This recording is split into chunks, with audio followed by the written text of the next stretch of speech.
आता आपल्या आवडत्या मालिकेचे संपूर्ण भाग मालिका प्रसारित झाल्यानंतर लगेचच पाहू शकता फक्त सन नेक्स्ट वर. भारतातील प्रेक्षकांसाठी मोफत सेवा.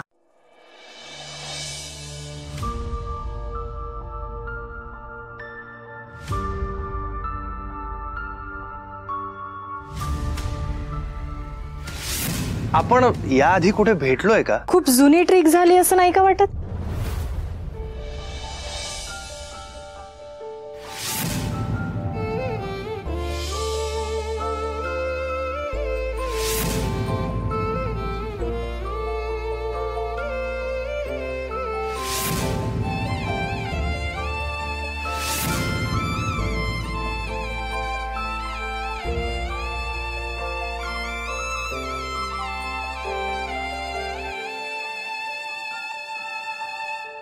आराध्या, ममा काय म्हणतायत?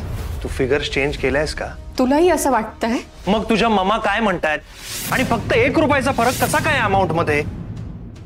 तू खोटं वागलीस माझ्याशी, विश्वासघात केलायस माझ्या प्रेमाचा, माझ्या इमोशन्सशी खेळलीस तू. नक्की काय चाललंय माझं?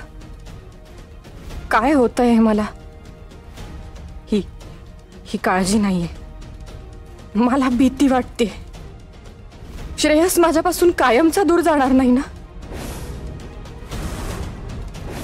का असं वाटतंय मला?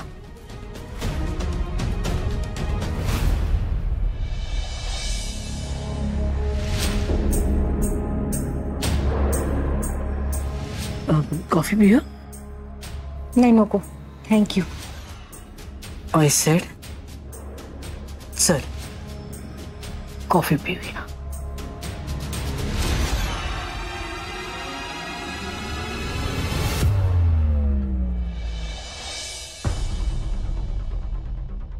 आज जे घडलंय ना ते तुझ्यामुळे. काय? हो, आमच्या श्रेयसची जी काही अवस्था झाली त्याला जबाबदार तू आहेस. मी जबाबदार आहे? नेहमी जगाशी खोटं बोलता, किमानात स्वतःशी तरी खरं बोला. खरं तेच बोलतोय. तू सांग, तू हे सगळं का केलंयस? मला प्रश्न विचारताय, पण एकदा स्वतःला विचारा की हे सगळं कुणी, कसं आणि का केलं. हे सगळं तू केलंयस, तूच करतेस. तू आमच्यावर सूड उगवण्यासाठी श्रेयस बरोबर हे सगळं करतेस. मलाच तुमचा राग येत नाहीये, तुमची कीव येते. तुमच्या स्वार्थी वृत्तीमुळे तुमच्या मुलाची ही अवस्था झाली, पण तुम्हाला त्याची काळजी वाटत नाहीये. तुम्हाला याचा त्रास होतोय की मी इथे कशी. Stop it, okay? बघ, आम्हाला आमच्या मुलांची किती काळजी आहे हे आम्ही तुला सांगायला नको, पण स्वतःला सांगा. एकदा स्वतःला सांगा की श्रेयस तुमचा मुलगा आहे. पण नाही, तुम्हाला तर फक्त तुमचा स्वार्थ महत्वाचा आहे. You mind your words Aaradhya. माझ्यावर चिडून काही होणार नाहीये आणि ओरडून सत्य बदलणार नाही. तुमच्या सांगण्यावरून श्रेयस निखिलच्या घरी आला होता, बरोबर ना? रमेश, खोटं आहे. मग सांगा खरं काय ते. श्रेयसला माझ्यावर नजर ठेवायला, मला फॉलो करायला कोणी सांगितलं होतं? आमच्यात गैरसमज व्हावे हा प्लॅन तुमचाच होता ना? आणि हे सगळं करण्यासाठी तुम्ही निखिलला किती रुपयांचं आमिष दिलं होतं? बोला ना. तू वाटेल तर आरोप करू नकोस आमच्यावर. आणि हे बघ, जर श्रेयसला काही झालं ना तर आम्ही तुला सोडणार नाही. मी असताना श्रेयसला काहीच होणार नाही, पण तुमच्या लक्षात येत नाहीये. तुम्ही जर श्रेयसला तिथे पाठवलं नसतं ना तर तो तिथे आलाच नसता आणि हे सगळं घडलंच नसतं.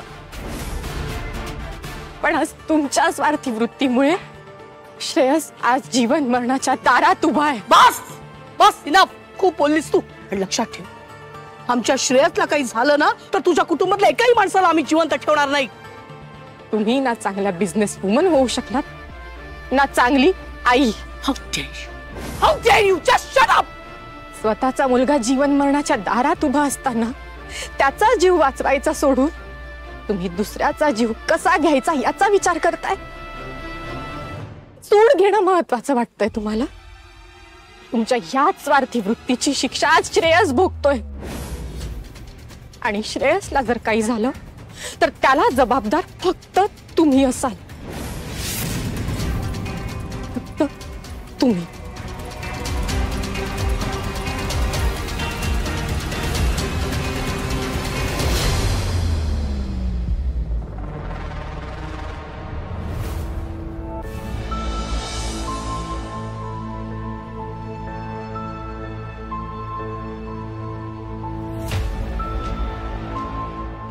बाप्पा, तुला माहिती आहे माझं ध्येय खूप वेगळं आहे. जी बाई आमच्याशी वाईट वागली, आमच्या जीवावर उठली, मला तिला धडा शिकवायचा आहे. मला फक्त न्याय हवाय, पण त्यासाठी मला कुणालाही त्रास द्यायचा नाहीये, कुणाचंही वाईट व्हावं अशी माझी इच्छा नाहीये. माझ्या आणि यशोधरा सरनाईकच्या वादाचे परिणाम आज श्रेयसला भोगावे लागतायत. यात त्याची काही चूक नाहीये बाप्पा. त्याला वाचव, त्याला लवकर बरं कर. श्रेयस बद्दल माझ्या मनात नेमकं काय फिलिंग आहे ते मलाही कळत नाहीये,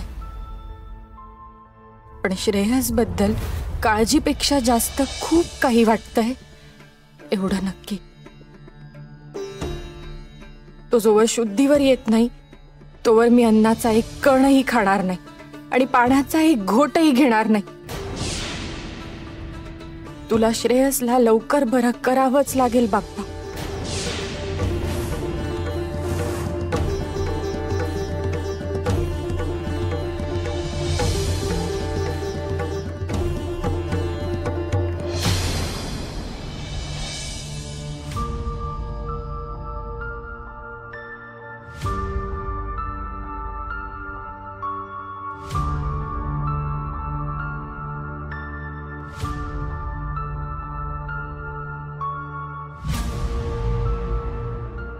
यशोधरा, अक्षय, तुम्ही आता निघा, घरी जा, आराम करा. मी आहे इथे. श्रेयसला शुद्ध येईपर्यंत आम्ही कुठेही जाणार नाही. यशोधरा, सकाळपासून तुझी दगदग झालीये, थकली आहेस तू. घरी जाऊन फ्रेश हो, व्यवस्थित जेव, आराम कर, बरं वाटेल तुला. आणि सगळी अपडेट तुला देत राहीन मी. ताई, भाऊजी बरोबर बोलतायत. आणि तुम्ही सगळे थांबून इथं काय होणार आहे? यशोधरा, सकाळपासून आई घरी एकट्याच आहेत, काळजीत असतील. तू घरी गेलीस तर त्यांना बरं वाटेल, त्यांची काळजी कमी होईल. ऐका माझं, तुम्ही निघा. नाही ना, तिने खूपच टेन्शन घेतलं असणार. ठीक आहे, पण हे बघ, तू नीट हँडल करशील ना सगळं? हो. श्रेयसला शुद्ध आल्या आल्या कळवशील ना? आणि तसंच काही वाटलं तर ताबडतोब फोन करशील ना? हो यशोधरा. डॅड, तुम्ही पण मम्मांबरोबर जा, मी थांबतो इथे. नाही, हे बघ अक्षय, यशोधराने सकाळपासून काही खाल्लं नाही.